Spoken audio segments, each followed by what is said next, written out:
जा रहे थे, देखा एक शख्स रास्ते पे रज़ाई ओढ़ के सो रहा था। बस ये देखना था तो इमाम अली अलैहिस्सलाम करीब गए और फरमाने लगे, ऐ शख्स आज रात कौन सी है? तो वो कहने लगा, या अली आज 15 शाबान है। बात जब यहाँ तक पहुँची तो इमाम अली अलैहिस्सलाम ने फरमाया, ये रात बेदारी की रात है। मैंने अल्लाह के रसूल से सुना कि इस रात अल्लाह आसमानों के फरिश्तों को हुक्म देता है कि जाओ जमीन की तरफ, और वो फरिश्ते हजरत मीकाइल और हजरत इजराइल के पीछे होते हैं। हजरत मीकाइल और हजरत इजराइल हर घर में आते हैं क्योंकि अल्लाह का हुक्म होता है कि इस रात अगर कोई मेरा बंदा अपने गुनाहों के लिए पछताए और मुझसे आने वाले वक्त में अच्छे अमाल का वादा करे तो मीकाइल उसकी तकदीर में तरामीम करके आने वाले साल में ज्यादा से ज्यादा रिज्क और फरावानी लिखना।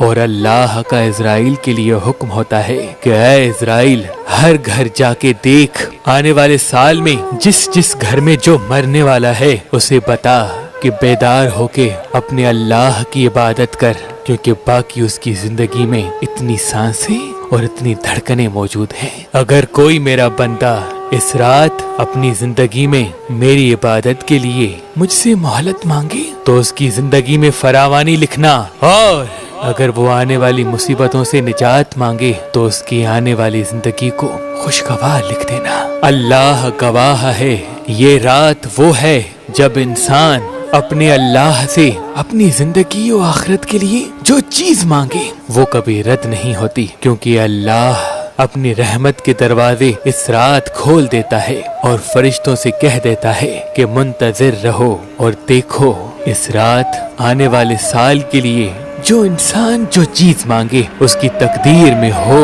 या ना हो उसे अदा कर देना, उसे अदा। तमाम